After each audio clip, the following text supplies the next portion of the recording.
নমস্কার, এখন নজর এনসি বাংলা চ্যানেলের পক্ষ থেকে আমি স্নিগ্ধা রয়েছি আপনাদের সাথে।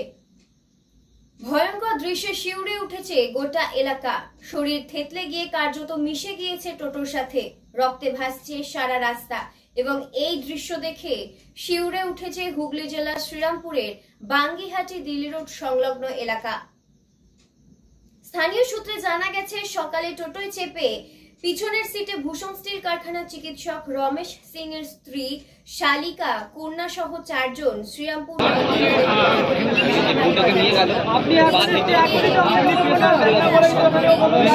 টোটোটিকে। সেই সময় সামনে দাঁড়িয়ে ছিল আরেকটি লরি। দুটো লরির মাঝে রীতিমতো পিষে গুড়িয়ে যায় টোটোটি। সাত সকালে ভয়ঙ্কর দৃশ্যে শিউরে উঠেছে গোটা এলাকা।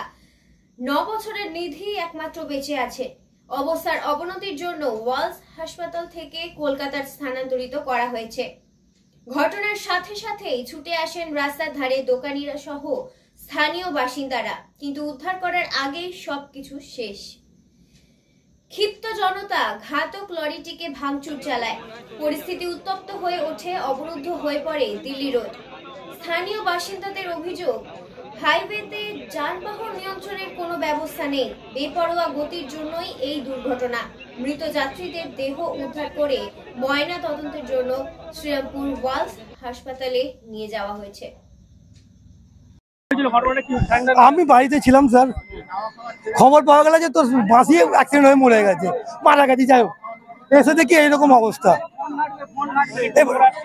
ও টোটো চালাচ্ছিল, প্যাসেঞ্জার 4টে ছিল। আমি এসে দেখি যে একটা মেয়ে মনে হয় ডান দিকে চাকায় ফেঁসে গেছে। পাবলিক ওকে গাড়িটাকে একটু আগে করে দিয়ে মেয়েটাকে বের করে নিয়ে গেছে হসপিটালে। পুরো স্পট নালি ভুলে বেরিয়ে গেছে, কিচ্ছু দেখার নেই। এতে পুরো দায়ী ট্রাফিক পুলিশ। ওই গাড়িটা কি করেন, এটা সিঙ্গেল রোড, এখানে কেন গাড়ি দাঁড়িয়ে আছে, এই দায়ীটা কে? এবারে বলে দিচ্ছি, আমাকে দেখবেন এক হপ্তাহ পরে পুলিশ তুলে নিয়ে যাবে। এই যে বড় বড় কথা বলছি না, আমাকে পুলিশ তুলে নিয়ে যাবে, পুলিশ নিয়ে গিয়ে 15 দিন জেলে রাখবে। কেন বলুন তো? এই দায়ীটা কে?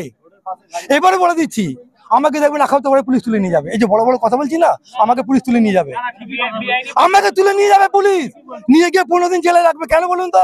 এই শালা তুই বহুত বড় বড় কথা বলছিস না, কিন্তু কেন বলবো না আমার শালা? তো আমরা চাইছি গাড়ির মালিক আসুক, এখানে আসতে হবে না। ডানকুনিতে গাড়ির মালিক আসুক, একটা ক্ষতিপূরণ, আরো 4 জন আছে, গাড়ির মালিক আসুক, এখানে আসতে হবে না। হ্যাঁ, গাড়ির মালিক 4 জন মারা গেছে মনে হয়। গাড়ির মালিক আসুক, এখানে আসতে হবে, মুক্তিযুদ্ধ অনেক কিছু হবে। ডানকুনিতে আসুক, ওকে টাকা নিয়ে আসতে বলুন, নাহলে ট্রান্সফার করেন, টাকা নেবে। কিন্তু গাড়ি এখান থেকে নড়বে না, পুলিশের ক্ষমতা নেই গাড়ি এখান থেকে। কে দেখবে বলুন সংসারটাকে? 3 বছরের বাচ্চা আছে, এখন করে বাজারে কে কাকে দেবে? সবারই নুন আনতে পানতে ফিরে ভাড়া বাড়ি থাকে। ও কি টাটা বিল্ডার নাকি? নাদা নেই।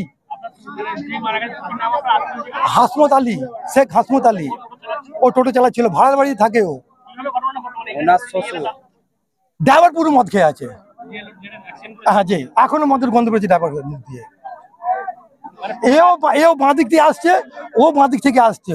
মদের খেয়ালে ছাঁটিয়ে দিয়েছে ওই গাড়িতে গিয়ে, পুরো ছাঁটিয়ে দিয়েছে। যেহেতু ওই গাড়িটা না থাকতো, তাহলে টোটোটা ছিটকে পড়ে যেত ওদিকে, টোটোটা ছিটকে পড়তো ট্রেনে, বাঁচার চান্স ছিল। এবার আমার খাতরা হয়ে গেছে। আমার নাম শেখ নজরুল। আমার খাতরা হয়ে আমাকে পুলিশ তুলে নিয়ে যাবে। তো তুই অনেক বড় বড় কথা। সরি, ভুল হলো। এখানে ট্রাফিক তো কোনো কাজ হবে না। সরকার যেদিন যতক্ষণ এদের উপরে মাথা মারবে, কোনো কাজ হবে না। ওরা একটা এমন জায়গায় এসে গেছে, ধরুন একটা গাড়ি আসছে, একটা গাড়ি লোড আছে, গাড়িটা দাঁড়ালো, প্রথমে দেখাবে ক্যামেরা, এই ফোনে ছবি তুলবো, তারপর সাইডে ডেকে নিয়ে চলে গেল, কিছু দিল, টুক করে পকেটে গুঁজে নিল, গুঁজে নিয়ে চলে গেল। আবার ঠিক পটাশের মধ্যে তাকিয়ে আছে, কোথা লোড গাড়ি আসছে, ওনার জামাই বাবু স্যার পটাশের মধ্যে দেখছে গাড়ি আসছে কিভাবে, কাকে কি ধান্দা মারলে ধান্দা হবে। আর এমন ভাবে বাঁ হাতে নেবে বুঝতে পারা যাবে না, এমন ভাবে পয়সা নেবে বুঝতে পারবে না। আর দেখুন রোডের গায়ে গায়ে আজকে আমাদের রেশন চাল দিচ্ছে, ফ্রিতে রেশন, আমরা পেট ভরে খাবো, তার সাথে সাথে মদটা ফ্রি করে দিয়েছে রোডের গায়ে। মদ গাঁজা প্রত্যেকের কাছে ফ্রি একদম। ও দাঁড়িয়ে ছিল, টোটোকে মেরে টেনে নিয়ে এসে সামনে দিয়ে দিয়েছে।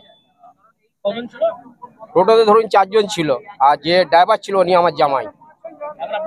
হ্যাঁ, আমরা চাইছি আমার আর ক্ষতি কি বলবো, আমার আর বলার মতন কিছু নেই এখানে। ও যে জায়গায় বাস করে, ওর একটা ও এক তো ভাড়া ঘরে বাস করে, একটা 3 বছরের বাচ্চা আছে, একটা 3 বছরের বাচ্চা আছে, তার জন্য ডেলি কিছু না কিছু তার মুখের কাছে এনে ধরে।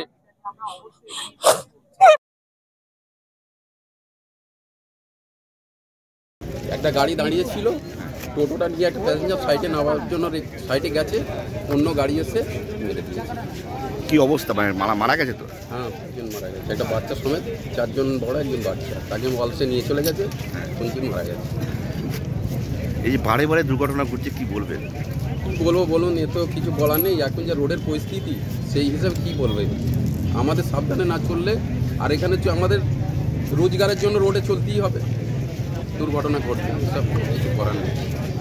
একবারে তো পিছিয়ে দিয়েছে টোটোটা দেখছেন আপনি, তো গাড়ির তলায় ঢুকে আছে, দেখছেন তো, গাড়ির তলায় পুরো টোটো ঢুকে আছে। টোটো বলে কিছু আর বোঝা যাচ্ছে না, আমরা রড ফট এসব দুমড়ে মুছে গেছে। দুমড়ে মুছে তো গেছি একদম। এবং মাংসগুলো দেখুন গাড়িতে লেগে আছে, যে ডেড বডি হয়েছে তাদের সব মাংসগুলো গাড়িতে লেগে আছে। আপনার নাম? আব্দুল সালাম মনির।